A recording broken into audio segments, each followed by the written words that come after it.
para mí es un honor poder decir unas palabras cortas, pero espero que sean significativas en esta fecha tan importante del aniversario luctuoso del fallecimiento del almirante Luis Brión. Venezuela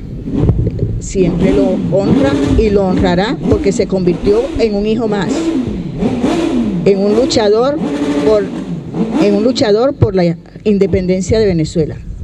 Junto al general en jefe Manuel Piar se hicieron venezolanos por convicción y acompañaron a nuestro libertador Simón Bolívar en esa gran tarea de libertar a Venezuela y ser ejemplo para el resto de América Latina y del Caribe,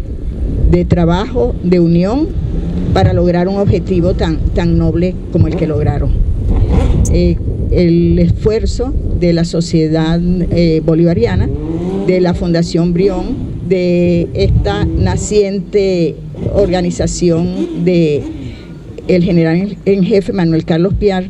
hay que reconocerla, hay que valorarla y hay que darle todo el apoyo porque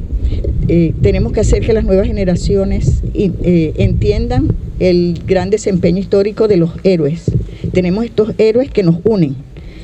que lucharon sin fronteras, sin distinción de ningún tipo por la libertad, y eso hay que inculcarlo y debe permanecer a lo largo de la historia. Es un esfuerzo siempre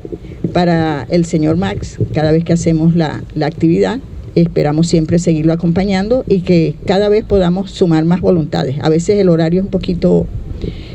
complicado, pero lo importante es la voluntad y lo importante es la proyección que se le da a los héroes en estas fechas